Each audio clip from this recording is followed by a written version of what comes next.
Bienvenidas y bienvenidos a este nuevo capítulo, el capítulo número 8 del Diplomado en Cultura de Paz y Prevención de las Violencias.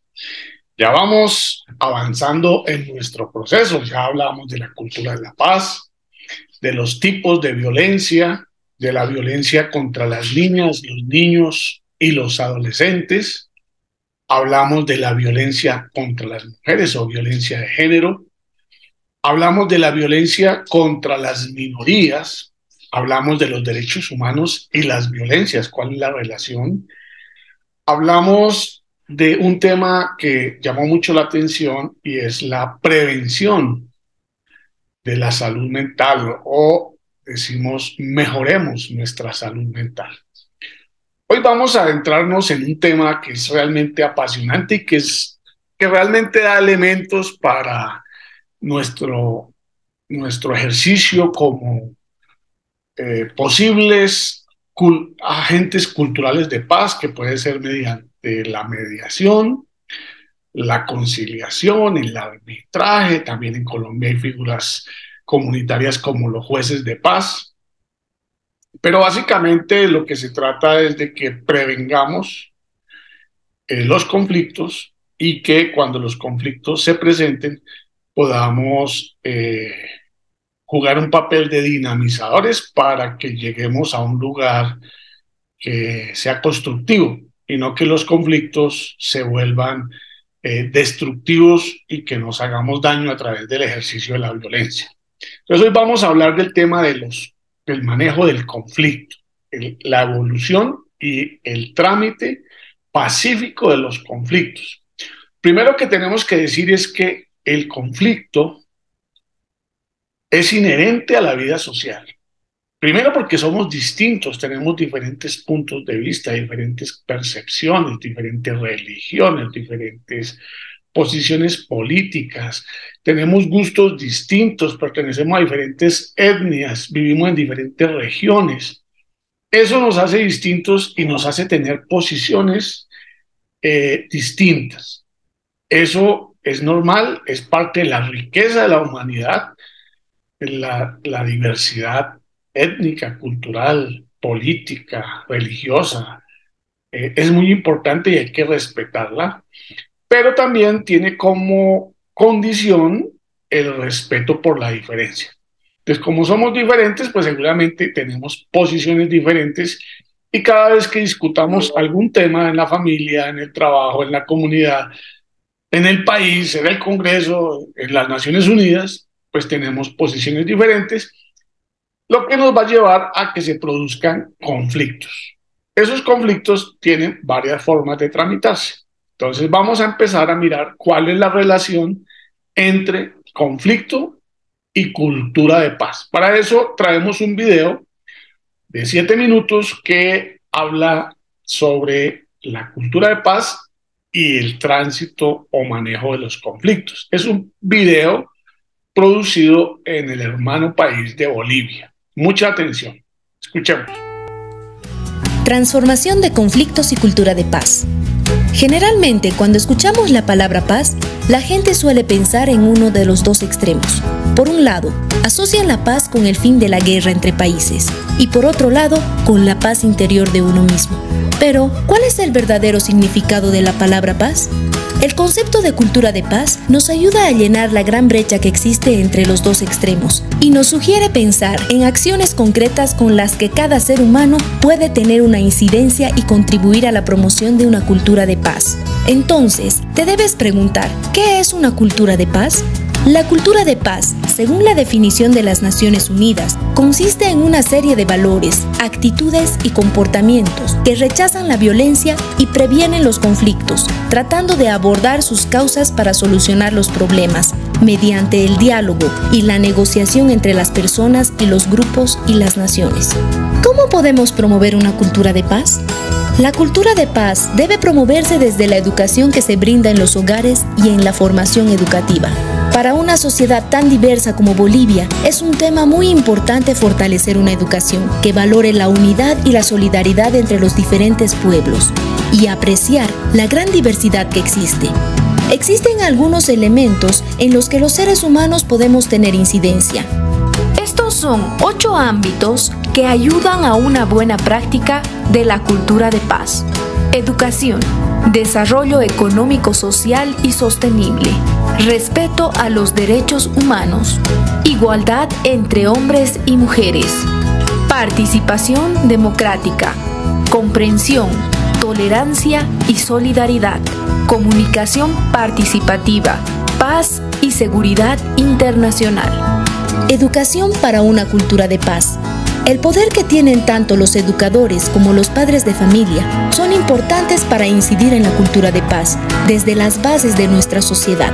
Se debe educar para lograr la unidad en la diversidad social en la que vivimos y de esta manera convivir en una sociedad donde prevalezca la armonía. Democracia participativa, donde las ciudadanas y ciudadanos tienen participación en la toma de decisiones políticas y deben trabajar juntos para el bien común de la sociedad. Igualdad entre hombres y mujeres. La cultura de paz reconoce la participación tanto de hombres como mujeres y hace énfasis en la capacidad de ambos en la toma de decisiones para un bien común. Respeto a los derechos humanos. Cada niña y niño que llega al mundo viene acompañado de ciertos derechos. Nuestro deber como sociedad es asegurar que cada ser pueda desarrollarse plenamente, porque será él mismo quien con el tiempo contribuirá a la sociedad como un todo y quien trabajará para generar armonía en la sociedad que lo rodea. Desarrollo económico y social sostenible. El papel de la cultura de paz debe tomarse en cuenta en la mayoría de los objetivos de desarrollo sostenible, incluidos aquellos que se centran en la educación de calidad, las ciudades sostenibles, el medio ambiente, el crecimiento económico, las pautas de consumo y producción sostenibles, las sociedades inclusivas y pacíficas, la igualdad entre géneros y la seguridad alimentaria. Comprensión, tolerancia y solidaridad. Hacia todos los seres humanos, hacia el medio ambiente, hacia todo lo que está a nuestro alrededor. Hay que dejar atrás el odio, el rencor, la ira, la envidia, ya que son estos los principales obstáculos para lograr la paz que tanto deseamos. Comunicación participativa y circulación de libre información y conocimiento. Cada persona debe adquirir, dentro de sus hogares y centros de estudios, el conocimiento para desarrollar un criterio propio, el cual sirva como herramienta para generar comunicación participativa y, a la vez, lograr que cada individuo tenga la capacidad de tomar sus propias decisiones, sin necesidad de que alguien más influya en la búsqueda de la verdad. La paz y seguridad internacional. La Organización de las Naciones Unidas, ONU, a través de las medidas del Consejo de Seguridad, ha efectuado diversas labores preventivas, con el fin de que las controversias no den lugar a la guerra o conflictos armados. Actualmente, las Naciones Unidas buscan concentrarse aún más en la consolidación de la paz, ya que si en esta época no se refuerza, los esfuerzos para evitar o resolverlos no lograrán una paz segura y duradera. Esta consolidación se consigue solo a través del fomento del desarrollo económico, la justicia social y la protección de los derechos humanos, la buena gestión pública y el proceso democrático. Fortalecer una cultura de paz implica mucho más esfuerzo de todos los miembros que conforman una sociedad, para que de esta manera generemos un cambio en el ámbito que nos rodea y ser pacifistas más no pasivos. Porque el pacifismo nada tiene que ver con la pasividad. El pacifismo se opone a cualquier forma de violencia y busca mantener la paz ante cualquier situación de conflicto. En cambio, la pasividad es una acción que adopta un individuo en la que decide no cooperar ni reaccionar ante una necesidad o situación de conflicto. Entonces, ¿cómo debemos actuar frente a un conflicto promoviendo una cultura de paz? Primero, tenemos que entender que los conflictos no se pueden evitar. Estos son una dinámica normal y continua en nuestra vida, relaciones humanas y comunidades. La cultura de paz, por tanto, busca transformación de las situaciones destructivas y violentas a situaciones constructivas y no violentas. ¿Y cómo se puede lograr esta transformación? Para lograr este cambio constructivo, es necesario entender el conflicto en toda su complejidad. Para ello, debemos analizar profundamente las causas del mismo, los diferentes intereses y las necesidades de las partes involucradas. Esto a través del diálogo, la negociación y una comunicación constructiva. Las personas pueden ser agentes de cambio de sus propios conflictos. Es importante que cada ser que es parte de una sociedad, tanto niñas, niños, jóvenes, mujeres y hombres, tengan la capacidad de poder solucionar sus conflictos y así poner en práctica esta transformación. Y como decía el famoso activista hindú y líder del movimiento no violento Mahatma Gandhi, no hay camino para la paz es el camino. Bueno, ya tenemos un marco de referencia sobre cultura de paz y la ayuda, la facilitación para el trámite pacífico, no violento de los conflictos. Es muy importante tener presente que estos conflictos pues los tenemos en todos los escenarios, en nuestra casa, con nuestros hijos, con nuestra pareja, con nuestros vecinos, con los inquilinos, con cualquier, en el trabajo, en cualquier escenario encontramos que somos distintos, que tenemos puntos de vista distintos, intereses distintos, percepciones distintas, y pues eso nos genera conflictos. Los conflictos no son malos y, como dice el video, no se trata de evitarlos, por el contrario, se trata de enfrentarlos con una actitud que nos permita darle trámite sin que se escalen, se vuelvan, se vayan convirtiendo en factores negativos de agresión, y que, pues como vamos a ver en este proceso, pues tengamos unos estilos de cooperación que permitan que nadie se imponga de manera ventajosa frente a los demás. Bueno, entonces vamos a hablar ahora, vamos a ver un videito muy interesante que habla de la transformación positiva de los conflictos. Este es un video muy corto que es producido en México y que nos va a permitir entender la lógica, las partes del conflicto, que básicamente pues son tres: las personas, el problema y el proceso. O sea, las personas son los actores de los conflictos. El problema es ese que hay que resolver para que las personas puedan puedan quedar satisfechas frente a la situación que está dando.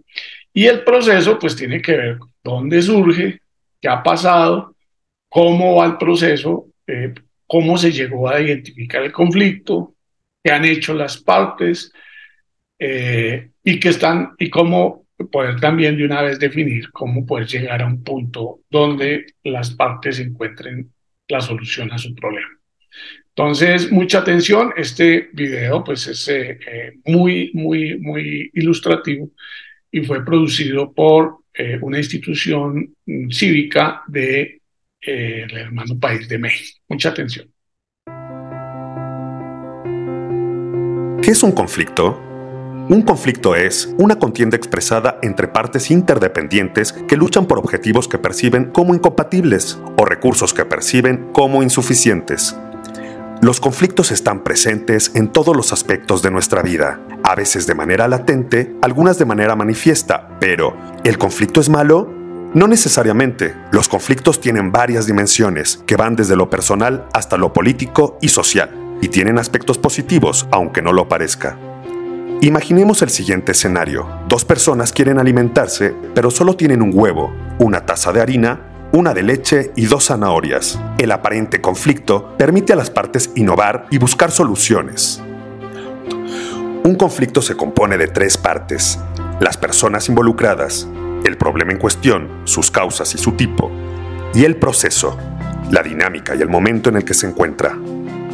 Existen distintas maneras de abordar los conflictos, desde soluciones confrontativas hasta métodos más colaborativos.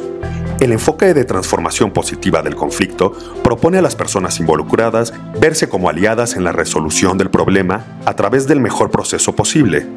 Por ello, la máxima de este enfoque es ser suave con las personas y juntas ser duras con el problema. El conflicto es, desde esta visión, un motor de cambio que hace que las personas sean creativas y se superen juntas, fortalece las relaciones humanas y contribuye a la creación de coaliciones y, en general, incentiva la innovación en la comunidad. Transformar positivamente un conflicto significa promover procesos de cambio constructivos que terminen con aquellos elementos destructivos del conflicto y construyan el horizonte deseado a mediano y largo plazo. Ten siempre en cuenta, la transformación positiva de los conflictos nos permite ver los asuntos que se presentan como una oportunidad de cambio, integrar múltiples horizontes de tiempo para plantear los conflictos como dilemas, hacer de la complejidad una amiga y escuchar y abordar la voz de las identidades y las relaciones. Es claro que pues los conflictos no solamente son problemas, también son oportunidades para resolver muchos temas. Una de las habilidades que hoy le piden a los trabajadores, a los profesionales, a quienes están haciendo algún tipo de gestión en equipo, es la capacidad de resolver conflictos. ¿Y cómo nos planteamos frente a un conflicto? Entonces, es muy importante que miremos los diferentes estilos que existen para participar en la solución de un conflicto. La solución de un conflicto en algunas escuelas de pensamiento se conoce con el nombre de negociación de conflictos. Otros pues ya no hablan de negociación, sino hablan de trámite.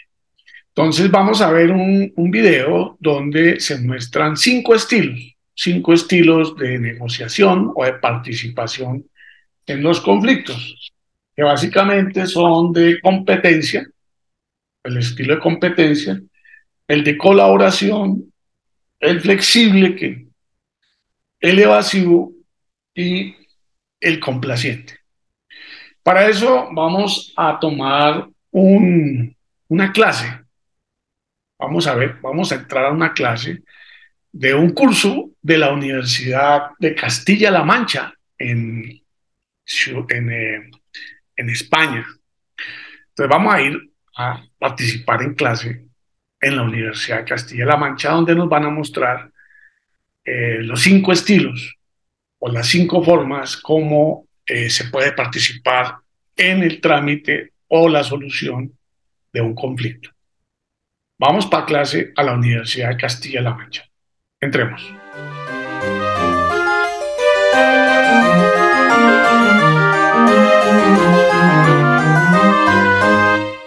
Hola, en este vídeo vamos a hablar sobre diferentes estilos de negociación que te pueden venir bien para resolver conflictos. En otros vídeos ya hemos hablado sobre qué era la resolución de conflictos, diferentes modelos para abordarla. Ahora vamos a seguir trabajando en este concepto a través de una serie de situaciones que pueden ser conflictivas. Te pedimos que entiendas la palabra conflicto en un sentido amplio. Un conflicto no tiene por qué ser solo una discusión airada con un compañero, o la negociación no tiene por qué ser aquí una charla muy formal entre 2 altos ejecutivos para negociar el último contrato que van a llevar a cabo. No, situaciones conflictivas se dan en nuestro día a día. Por ejemplo, en un entorno académico, profesional, la distribución del trabajo con tus compañeros no da eso lugar, no da pie a conflictos. O el cumplimiento de plazos, eso da lugar, es fuente de conflictos.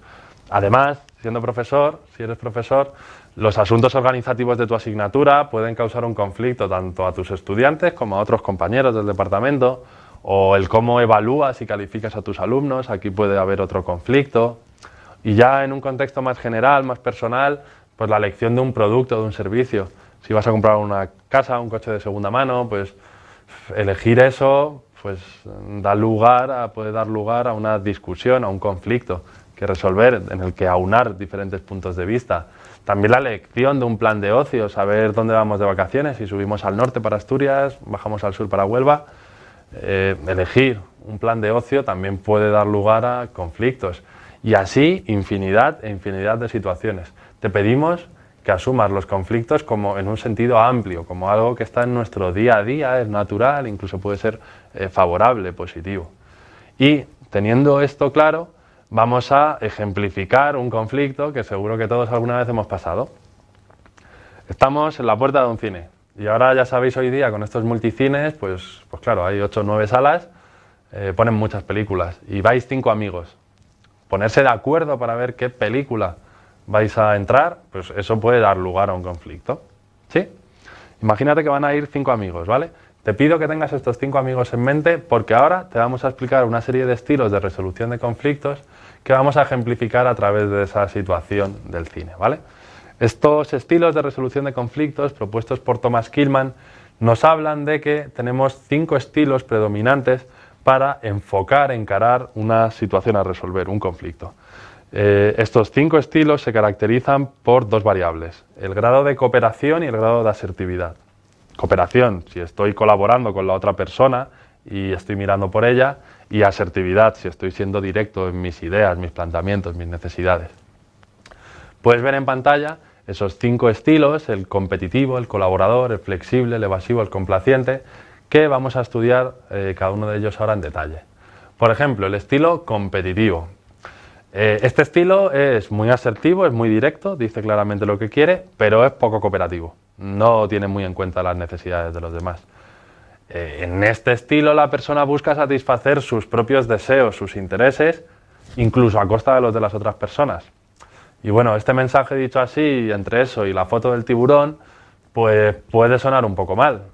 Pero este estilo tampoco es que sea negativo utilizarlo. Pues a veces si te piden algo y tú no puedes, te piden un favor y no puedes hacerlo por el motivo que sea, pues tendrás que decir claramente que no puedes y decirle a la persona que se busque otra alternativa. Tiene una gran utilidad el estilo competitivo, que es poder marcar límites y decir, de mí puedes esperar hasta aquí, más no. Este estilo competitivo funciona bien para situaciones límites también. Quiero ahora que pienses en esa película, esos 5 amigos que están eligiendo. ¿Cómo se comportaría? Piénsalo, ¿cómo crees que se comportaría uno de ellos que usase un estilo competitivo? Pues este probablemente es el que diría, chavales, vamos a ver esta película y punto, y no hay más que hablar. Y está ya con la taquillera ahí para comprar las entradas. O incluso que ya ha comprado las entradas, la suya y la de todos. El estilo competitivo es aquel que trata de que la persona cubra al máximo sus intereses y los de los demás, bueno, pues si se puede bien y si no, pues bien también, ¿vale? Ese estilo competitivo, no obstante, aunque te decimos que puede estar bien utilizarlo en algunas situaciones, pues piensa en el ejemplo que te hemos puesto. Si vas al cine con unos amigos y hay uno que compra las entradas de todos o que se obceca mucho en una opción, pues enerva a los demás. Lo ideal es, en un entorno de trabajo en equipo, pues ser más colaborador, usar un estilo más colaborador, que además de ser asertivo, directo, claro, es también muy cooperativo, miras por los demás. Este estilo se caracteriza porque la persona, además de querer satisfacer sus intereses, quiere también, o sea, su objetivo es también satisfacer las necesidades de los demás, los intereses de los demás. Y esto viene muy bien para buscar soluciones creativas y conjuntas. Pues por ejemplo, vas a cambiar las cortinas del salón y tú tienes una idea sobre ello y tu pareja, unos amigos con los que vives tienen otra idea. Pues al fin y al cabo, poder hablar sobre ello os puede ayudar a llegar a unas cortinas que sean incluso más bonitas, que os gusten más de las que inicialmente habíais pensado. Lo bueno del estilo colaborador es que al aunar muchos puntos de vista y si ninguno se casa con su propio punto de vista, se puede llegar a construir más. Al fin y al cabo, piensa una vez más en este ejemplo del cine. De estos 5 amigos, ¿qué haría el que es más colaborador? Pues lo que haría sobre todo es preguntar, oye, ¿y a ti qué tipo de películas te apetecen? Me apetece una de acción. ¿Y por qué quieres una de acción? ¿De qué estilo? ¿Qué actores te gustan? Empezaría a preguntar y tratar de llegar a una película que gustase a todos. Y a lo mejor caen en que justo al cine que han ido no dan la película que más les gustaría a todos y se mueven a otro cine y ahí tienen otra película que les va a gustar a todos. El estilo colaborador se caracteriza por buscar tu bienestar y además, al mismo nivel que tu bienestar, buscas también el bienestar de los demás. Ese es el estilo colaborador. Además, otro estilo que puedes ver, que puedes usar para resolver tus conflictos es el estilo flexible. Este es asertivo, aunque no del todo, y es cooperativo, aunque no del todo. Es un punto intermedio, ¿vale? La persona aquí lo que busca ya no es encontrar una solución incluso mejor que las que inicialmente se han propuesto. Busca encontrar una solución que sea aceptable, mínimamente aceptable para todos. Venga, vale, tú quieres ver una romántica, tú quieres ver una de acción. ¿Qué tal si vemos esta, que hay un drama romántico y tiene un poquito de acción para todos, aunque no es el gran dramón o no es la gran película de acción? Al fin y al cabo, usando el estilo flexible, estos 5 amigos lo que harían sería llegar a una película que, bueno, a lo mejor no le entusiasma a ninguno, pero a todos les vale. Esto es muy útil cuando quieres alcanzar un acuerdo temporal sobre algo muy complejo y cuando los acuerdos se hacen entre gente de poder similar, vamos, entre amigos, entre compañeros. Si hay una relación jerárquica, si el profesor con sus alumnos o un jefe con sus empleados, pues ya puedes utilizar un modelo más impositivo. Aunque no es muy recomendable utilizar modelos impositivos y creemos que usar el estilo flexible en el que todo el mundo cede un poco puede ser útil. Que esos 5 amigos al irse al cine, pues bueno, lo importante es que estén juntos y que pasen todos juntos un buen rato, más allá de la película concreta que vayan a ver. Este sería el estilo flexible. Luego está el estilo evasivo, el de la tortuguilla, que este es muy poco asertivo y además muy poco cooperativo. Porque no dices lo que quieres y tampoco te preocupas por lo que quieran los demás. Aquí la persona directamente evita encontrar una solución, ni para sí ni para otros. Y, hombre, utilidad. Puede ser útil cuando quieres posponer la resolución de un conflicto, cuando necesitas tener más información o directamente cuando te da igual. Esa es la frase que diría nuestro amigo del cine que usa el estilo evasivo. ¿Qué película quieres ver? Me da igual. Para mí es un asunto trivial, yo quiero estar un rato con vosotros. Me gustan las pelis de tiros, me gustan las pelis de llorar, me gustan las pelis de risa, lo que quieras. La frase típica de una persona que está utilizando el estilo evasivo es el me da igual, me da igual. Bueno, no te mojas, es verdad que te puede dar un poco igual, o a lo mejor simplemente ves que hay una gran discusión en el grupo, que se pueden a discutir dos y tú dices, mira, a mí me da igual, para evitar el conflicto en sí, para posponerlo, oye, no merece la pena. Este sería el estilo evasivo, que lo puedes utilizar también para resolver diferentes conflictos de tu día a día. Y ya por último está el estilo complaciente. Este estilo es poco asertivo porque la persona minimiza sus necesidades, su situación y no expresa lo que necesita, y es muy cooperativo. Básicamente es tan cooperativo y tan poco asertivo que la persona, el objetivo que tiene es satisfacer no sus deseos, sino los de otros. E incluso en este caso, a costa de los suyos. Fijaros que es el cruzado del estilo competitivo. Esto, bueno, utilidad, pues al fin y al cabo mostrar una generosidad. Incluso la literatura dice que crear deudas morales puede venir bien, este tipo de estilo. Aunque bueno, en general yo creo que se utiliza cuando uno quiere cuidar las relaciones a futuro. Cuando vas al cine y este amigo dice, pues la frase ya no es me da igual, la frase es lo que tú quieras. Van al cine, van a elegir una película, van 3 personas, oye, pues nos metemos a ver esta acción, vale, lo que tú quieras, ¿sabes? Sí, a mí tampoco me importa demasiado y quiero que pasemos un buen rato y además te la guardas y dices, bueno, a lo mejor la próxima vez que vayamos al cine elijo yo, ¿vale? Esto sería lo de crear deudas morales que puedes ver en pantalla. Con esto lo que te hemos querido contar han sido 5 estilos de resolución de conflictos que te pueden venir bien para resolver situaciones conflictivas que, como has visto en tu día a día, pueden ser tanto ir con tus amigos al cine, elegir un destino de vacaciones, los plazos de prácticas, los trabajos en grupo con tus compañeros, las relaciones con tus estudiantes, la organización de la asignatura, infinidad de situaciones. Estamos viviendo conflictos día a día. El interés de usar diferentes estilos de resolución de conflictos te puede ayudar a estar, por un lado, mejor contigo y a cuidar las relaciones con los demás. Todo ello siendo lo más inteligente posible, lo más constructivo posible, estando lo más satisfecho posible. Esperemos que te hayas quedado con una idea clara de estos estilos y te animamos a que pienses en qué estilo estás utilizando tú más habitualmente y cuál menos y por qué. Te animamos a que entrenes además cada uno de esos estilos y que te sean muy útiles en tu día a día. Muchas gracias por ver este vídeo. Bueno, hay que buscar cuáles son los estilos de solución de conflictos más convenientes, más constructivos para que la solución del conflicto no deje perdedores y deje heridas que después pueden volverse nuevamente en otros conflictos o pueden generar situaciones de resentimiento que posteriormente pueden resultar en nuevos conflictos. Bueno, los conflictos tienen otras características y es que si el conflicto no se tramita, no se resuelve, hay una figura que se llama el conflicto se puede escalar.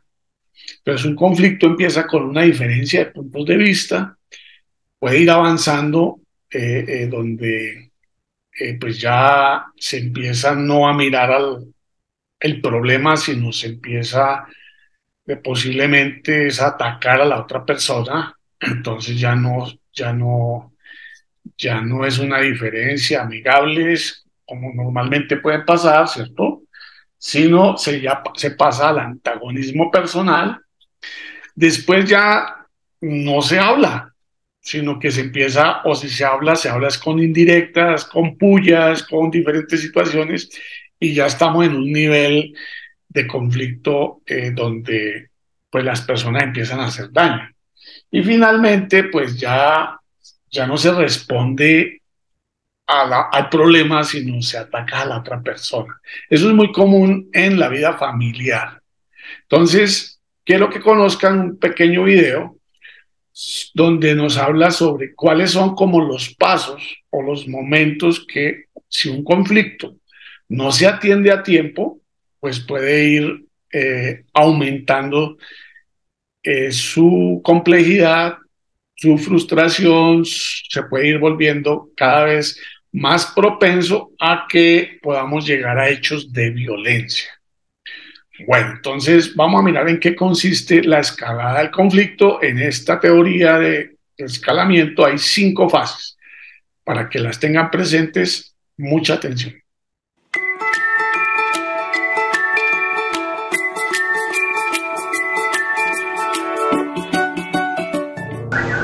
El conflicto es un proceso, no un hecho puntual. Para llegar a ese punto, el conflicto ha transitado un camino que permite a los adversarios y a las adversarias percibirse como enemigos y prepararse para el ataque. Este proceso se conoce como escalada de conflicto. La escalada de conflicto se presenta en etapas. Un proceso de escalada no sigue una trayectoria caótica, sino que se desarrolla gradualmente. Spearman lo explicó en el año 91 de esa manera. La primera etapa de la escalada forma parte de la vida cotidiana. Incluso cuando las relaciones son buenas, hay momentos en que las expectativas, las necesidades o las ideas opuestas provocan conflictos. Estos solo pueden resolverse procediendo con suma cautela, reflexión y empatía mutua. En esta fase se adquiere conciencia de las tensiones, se hace un esfuerzo por hallar soluciones objetivas con la parte contraria y hay una preparación para comportarse de manera cooperativa. Si por cualquier razón es imposible llegar a un acuerdo y si una de las partes se obstina en su punto de vista, el conflicto se intensifica hasta llegar a la siguiente etapa.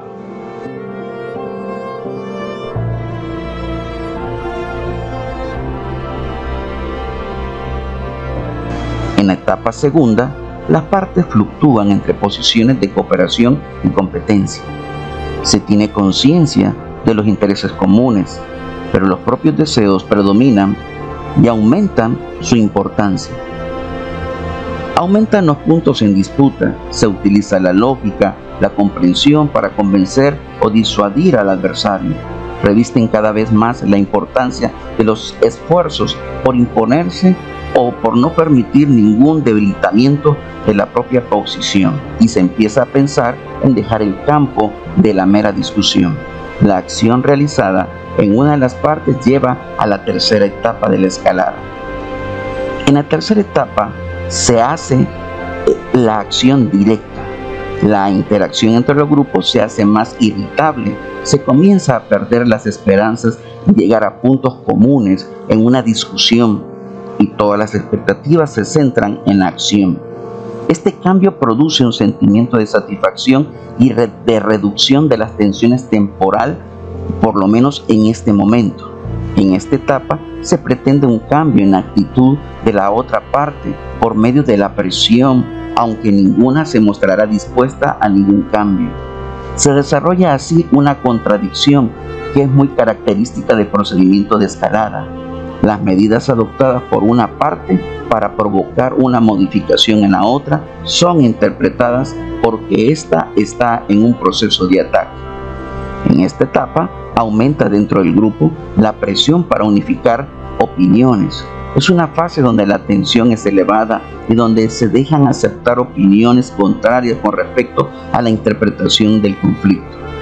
Las verdaderas causas del conflicto pierden importancia, centrándose en la hostilidad del adversario. La cuarta etapa ya no está dispuesta a considerarse los pensamientos, sentimientos y la situación de la otra parte. Es muy característica de esta etapa que desaparecen absolutamente las diferencias individuales. En esta fase predominan los juicios absolutivos. Todo lo que se toma de nosotros o yo es malo y necesariamente es rechazable. Se amplía la distancia entre los grupos o las personas. En la quinta etapa, mediante la amenaza y el temor, ambos contendientes se esfuerzan por mantener el control total de la situación, agravando más el conflicto. Para conservar la credibilidad y disuadir al enemigo, se utiliza muchas veces la fuerza. Esta fase es denominada estado de guerra, porque el objetivo es dañar, y nuestra mente ha sido capaz de construir una versión de los hechos que nos permiten sentirnos no culpables de la situación. También es conocida como la zona del dolor. Para entender y gestionar las situaciones de conflicto es necesario conocer este proceso.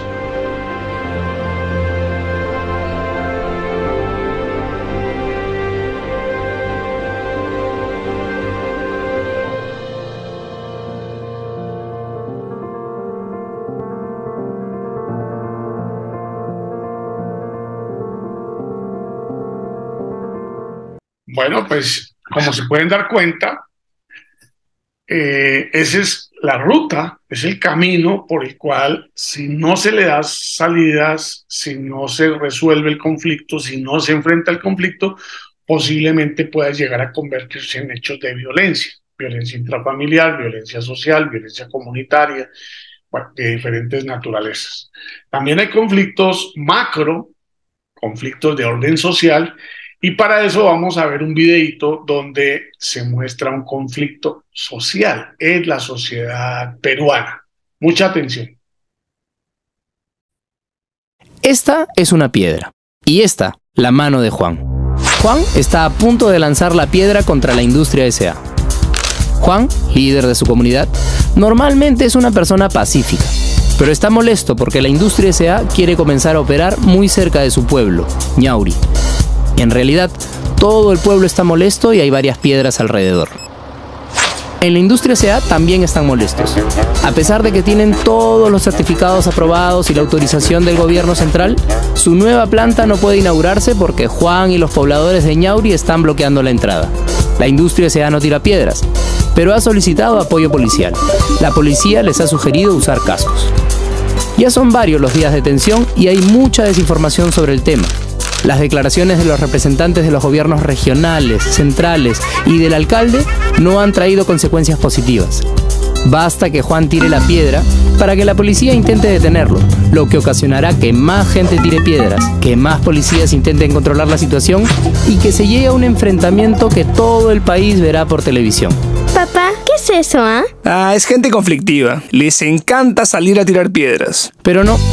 A Juan no le gusta tirar piedras, y lo que la familia está viendo por televisión no es el problema real, es la consecuencia de un conflicto social mal manejado que está a punto de llegar a su etapa más crítica, la violencia. Un conflicto que, al igual que cualquier otro, pudo prevenirse. Pero, ¿qué es un conflicto social? Un conflicto social sucede cuando dos o más grupos se enfrentan por un interés o necesidad insatisfecha que no es personal ni familiar, sino que demanda una acción por parte del Estado. En nuestro caso, los actores directamente en conflicto son la comunidad de Ñauri y la Industria S.A. Ellos perciben las cosas de manera diferente. Para la Industria S.A., este terreno es una gran oportunidad de negocio. Un negocio que, dicen además, creará puestos de trabajo, vías de comunicación e impulsará el desarrollo en la zona de Ñauri. Juan no sabe qué pensar cuando escucha la palabra desarrollo. Ha visto y escuchado tantas cosas relacionadas a esa palabra que se siente realmente confundido. Pero, ¿cuándo empezó realmente este conflicto? 3 años atrás, Juan y la Industria S.A. apenas se conocían. Juan aún no tiene ninguna piedra en la mano y la Industria S.A. no lleva cascos. La Industria S.A. está feliz. El gobierno central le ha dado la concesión del terreno en Ñauri, cosa que es un muy buen negocio para ella y que generará ingresos para el país y la zona. El Estado también está feliz. No imagina la desconfianza que podría generar en los pobladores de la zona este proyecto de inversión y asume que Juan y la comunidad de Ñauri estarán de acuerdo. Es aquí, sin que nadie lo note, que se ha iniciado el conflicto. El primer síntoma aparece meses después, apenas la Industria S.A. llega a Ñauri. No. ¿No? No. Aún así, los camiones siguen llegando y llegando. Juan va hasta el gobierno regional para denunciar el hecho, acompañado del alcalde de Ñauri. El funcionario revisa el caso, pero se siente frustrado. Como no cuenta con la información suficiente para resolver el tema, lo deriva con un oficio a su jefe, quien deriva el tema al gobierno regional, que a su vez lo manda a las oficinas del ministerio esperando respuestas. Unas semanas después, el caso regresa al funcionario con muchos sellos encima, pero sin ninguna solución. Un par de meses después, más máquinas llegan a Ñauri. Juan y su comunidad deciden tomar medidas más drásticas para hacerse escuchar: bloquear la carretera. Aparece la prensa, pero su cobertura se centra principalmente en la violencia. No se menciona que la Industria S.A. ha gastado en el proyecto de Ñauri mucho más de lo pensado. Tampoco cuentan todo lo que los pobladores están perdiendo por salir a protestar, y menos aún el hecho de que el gobierno haya gastado en policías, viajes y viáticos a Ñauri una cantidad de dinero que podría haber servido para cosas más útiles. Todos los actores se quejan y acusan unos a otros. La situación se hace cada vez más confusa. Hoy es la inauguración de la Industria S.A. y todo está muy tenso. La mano de Juan sostiene una piedra y espera que los tomen en cuenta y así terminen estos atropellos. La Industria S.A. quiere que desbloqueen la entrada de su planta y que se cumplan con los acuerdos pactados con el gobierno. ¿Acaso no es suficiente todo lo que han invertido en la zona? ¿Quién está atropellando a quién? Los policías preparan sus palos. La prensa está atenta. Los policías, de pronto, avanzan hacia ellos y Juan lanza la piedra. Es de noche y Juan está preso. Hay heridos por ambos lados. Ñauri ha sido intervenida por la policía y la Industria S.A. ha sido dañada seriamente. La televisión capta las escenas y ya quiere señalar a un culpable. Todos están peor que al principio y, aunque no quieran reconocerlo, cada uno, empezando por el Estado, tiene una parte de la responsabilidad por permitir que el conflicto haya llegado a esta etapa de crisis. Pero, ¿esto era necesario? ¿Esta crisis pudo evitarse? Por supuesto que sí. Desde que se inició y conforme comenzó el escalamiento de este conflicto, se tomó muchas decisiones que permitieron que la bola de nieve siga creciendo y creciendo, como suele suceder en los diferentes conflictos sociales alrededor del país.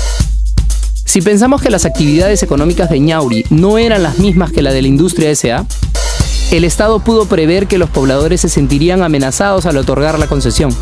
Por eso, el informar a la comunidad sobre la concesión desde un inicio y plantear estrategias de desarrollo locales tiene que ser el punto de partida para transformar este y cualquier conflicto en una oportunidad de desarrollo para todos. La Industria S.A., como empresa socialmente responsable, pudo abrir el diálogo con la comunidad de Ñauri desde un inicio e informarle cuáles eran las características del proyecto, sus riesgos y sus beneficios. Esta es una información que tiene que llegar con la voluntad de escuchar las opiniones de la población, entender sus necesidades y respetar sus costumbres.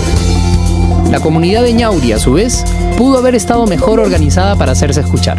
Apoyarse en sus gobiernos locales y contar con voceros y líderes sociales respaldados, en lugar de escuchar a los agitadores, hubiera permitido aprovechar las oportunidades de diálogo con la empresa para acordar los alcances de un proyecto que beneficie a todos.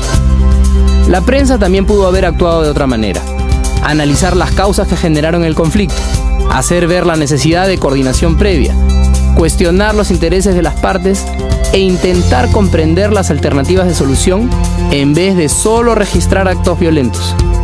Esta clase de periodismo, metódico, analítico y responsable, impacta positivamente en la opinión pública, haciéndola entender que para comprender un conflicto social no basta con señalar a un responsable.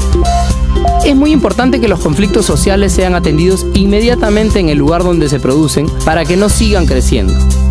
La coordinación de una mesa de diálogo sobre la inquietud de la comunidad de Ñauri pudo ser una de las primeras reacciones. En general, en vez de entrar en una lógica burocrática, se puede trabajar en conjunto para plantear soluciones prácticas y reales que detengan el escalamiento del conflicto.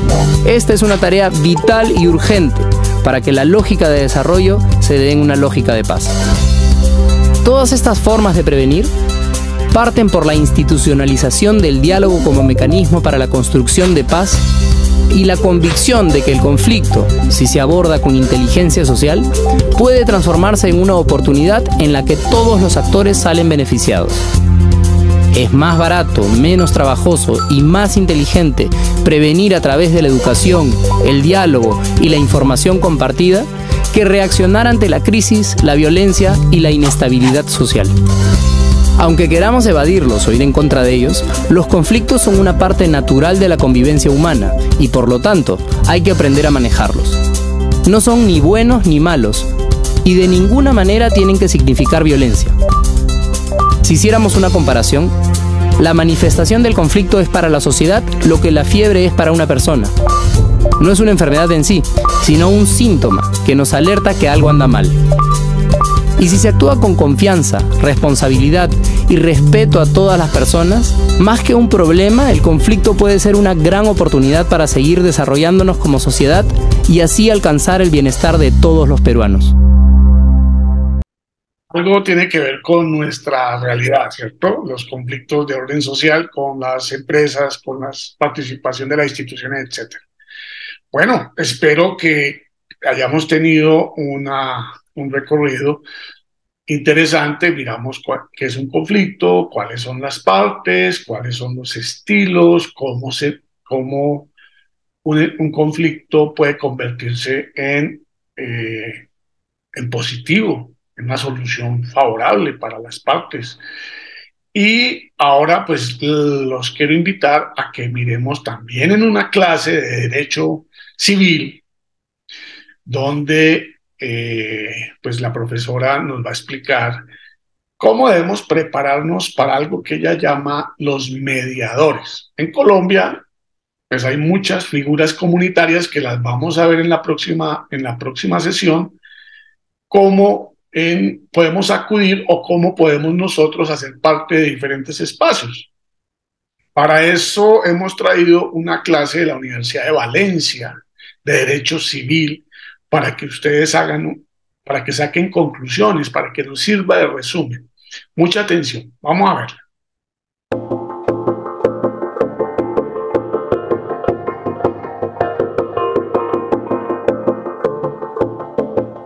Soy Raquel Guillén, soy profesora de Derecho Civil. Me encargaré de explicar en este primer módulo una pequeña introducción sobre la mediación para poder así diferenciarla con otras figuras afines. Para ello, en la lección primera trataremos sobre la teoría del conflicto. ¿Por qué motivo? Porque el conflicto es el eje central de todos y cada uno de los ADRs. Porque en toda sociedad el conflicto ha existido, existe y existirá siempre, debido a múltiples motivos que vamos a analizar concretamente de forma muy generalizada. ¿Qué es el conflicto? El conflicto se puede definir como una situación en la que dos o más personas perciben que sus posiciones, sus intereses o sus necesidades son contrapuestas o así lo consideran ellos porque así lo perciben. Por ello, en el conflicto se pueden delimitar tres elementos claramente diferenciados. Por una parte, las personas, por otra parte, el problema a sí mismo considerado y, en tercer lugar, el proceso. Por tanto, el primero de ellos, las personas. Las personas son las partes del conflicto. Hay que delimitar exactamente a quién le corresponde solventar o solucionar ese conflicto y quién tiene capacidad para ello. Así distinguiremos si hay que llamar a un menor o no a resolver ese conflicto. El segundo es el problema. ¿Qué es el problema? El problema es el conflicto en sí mismo, el origen de esa controversia entre las personas anteriormente señaladas. ¿A qué responde este problema? Este problema, la doctrina dice que puede nacer o bien de una relación o bien de unos intereses. ¿Qué es el conflicto de intereses? El conflicto de intereses es lo que veníamos diciendo anteriormente, aquel conflicto que nace de intereses o necesidades contrapuestas. Si tú ganas, yo pierdo. Por tanto, hay que delimitar exactamente qué quieren cada una de las partes y poder acercarlas. En cambio, si estamos ante conflictos de relaciones, los conflictos de relaciones no se basan en los intereses contrapuestos, sino en la falta de comunicación o en la malinterpretación de cada una de la comunicación previa entre las personas. Por último, el proceso. ¿Qué es el proceso? El proceso del conflicto es cómo se va a llevar a cabo esa gestión de esa controversia concreta. ¿Por qué? Porque las partes pueden adoptar situaciones distintas en esa controversia, como veremos a continuación. Uno puede estar en plan evasivo o en plan competitivo. Continuamos con el desarrollo del conflicto. Es lo que la doctrina llama etapas del conflicto. Hay muchísimas teorías respecto a las etapas del conflicto, pero me voy a centrar en la teoría de Robbins, que la clarifica. El conflicto surge. ¿Cuándo surge? Cuando ese potencial conflicto se ha transformado en real. Una vez nace el conflicto, nos encontramos en una escalada, en un aumento en la tensión entre las partes, lo que se denomina la escalada del conflicto. En cuanto llegamos a que las partes están totalmente distanciadas, que no ven posturas cercanas, sino totalmente contrapuestas, estamos en el momento de crisis, en el momento de máxima tensión. A partir de ahí, las partes se darán cuenta que tienen que relajar sus posiciones y así llegaremos a la fase de negociación, para que, si hay suerte y si se gestiona bien el conflicto, llegaremos a la resolución o al acuerdo entre las partes.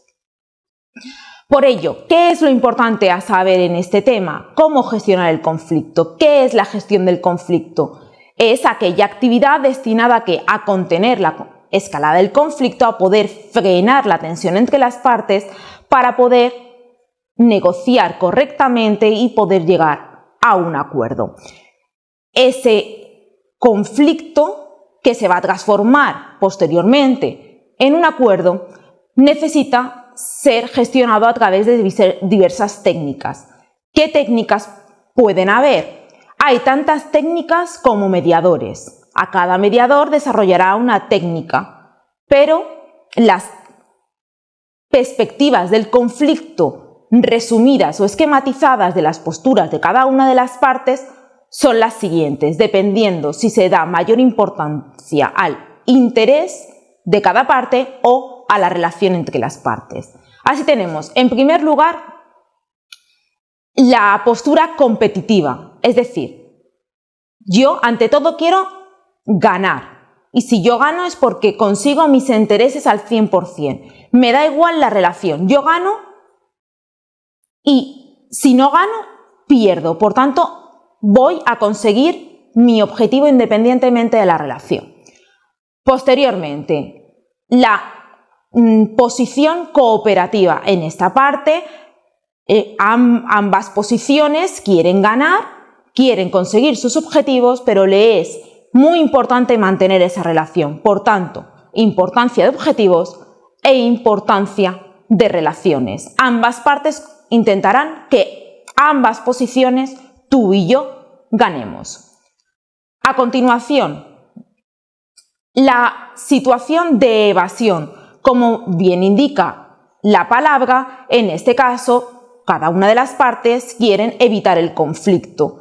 Y como quieren evitar el conflicto, les da igual tanto conseguir su objetivo como mantener la relación.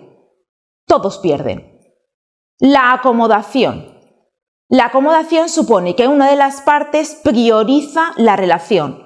Como prioriza esa relación, le es importante la relación porque quiere mantenerla a toda costa, le dan igual sus intereses. Por tanto, yo pierdo para que tú ganes. Y por último, el compromiso.